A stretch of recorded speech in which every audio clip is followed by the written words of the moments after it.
تصور کن آنقدر موفق شده باشی، آنقدر قدرتمند، آنقدر مورد تحسین قرار گرفته باشی که کم کم باور کنی قوانین جهان دیگر شامل حال تو نمی‌شوند، که فکر کنی شکست فقط برای دیگران است، که حتی طبیعت هم باید از تو اطاعت کند.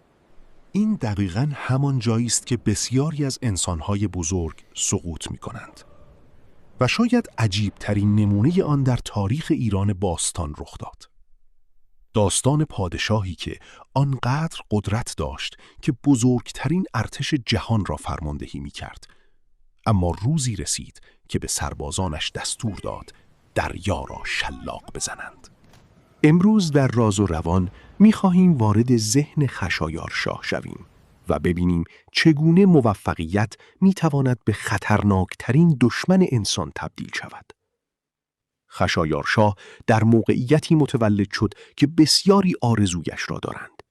او وارث یک امپراتوری شکست خورده نبود، وارث بزرگترین امپراتوری جهان بود. پیش از او کوروش اسطوره شده بود. داریوش شاهنشاهی را به نظم رسانده بود و حالا همه انتظار داشتند او از هر دوی آنها بزرگتر شود. اما روان انسان یک قانون عجیب دارد. به دست آوردن موفقیت سخت است، اما حفظ آن سخت‌تر. کارل یونگ این وضعیت را تورم روانی می‌نامد. حالتی که در آن انسان کم کم موفقیت‌هایش را با هویت واقعی خودش اشتباه می‌گیرد. دیگر احساس نمی‌کند موفق شده است، بلکه احساس می‌کند ذاتاً برتر است. در این نقطه من یا ایگو شروع به رشد غیر طبیعی می‌کند و هرچه ایگو بزرگتر شود، سایه نیز بزرگتر می‌شود. سالها بعد خشایارشاه تصمیم گرفت یونان را فتح کند. برای عبور ارتش عظیم خود دستور ساخت پل‌های بزرگ روی تنگه داردانل را داد. اما طبیعت برنامه دیگری داشت. طوفانی سهمگین پل‌ها را نابود کرد. حالا تصور کن، هزاران کارگر، هزاران سرباز، بزرگترین پروژه نظامی زمانه و ناگهان همه چیز از بین می رود. اکثر فرمانروایان شاید پروژه را بازسازی می کردند.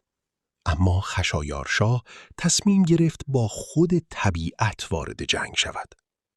بر اساس روایت‌های تاریخی او دستور داد آب‌های دریا را تازیانه بزنند. تصور کن، آنقدر قدرت داشته باشی که فکر کنی حتی طبیعت باید از تو اطاعت کند.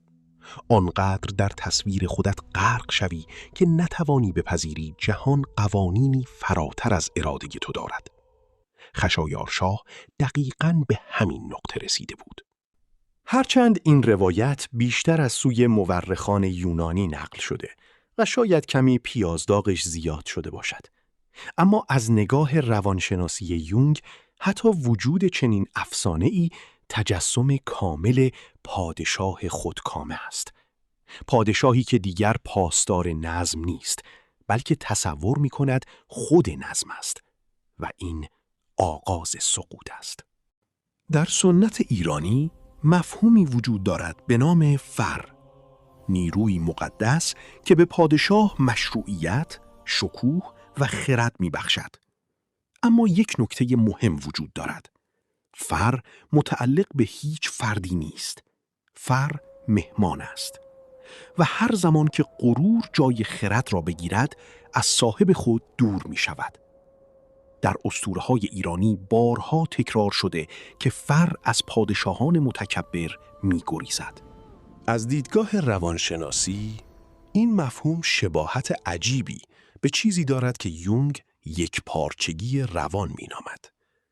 وقتی انسان ارتباط خود را با حقیقت درونیش از دست می دهد، وقتی فقط صدای تحسین را می شنود، وقتی منتقدان را حذف می کند، آرام آرام از مرکز وجود خودش فاصله می گیرد.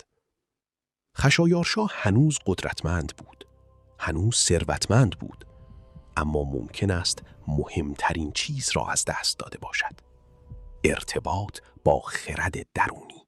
شاید امروز هیچ کدام از ما فرمانده ارتش‌های عظیم نباشیم.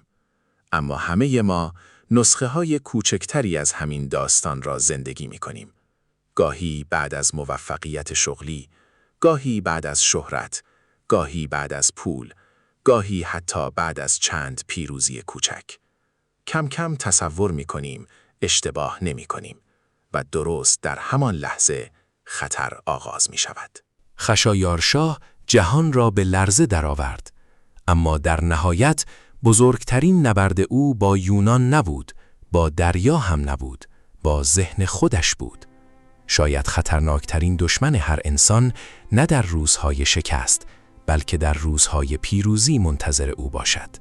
حالا از تو میپرسم، تا به حال موفقیتی در زندگی داشته ای که باعث شود برای مدتی واقعیت را فراموش کنی؟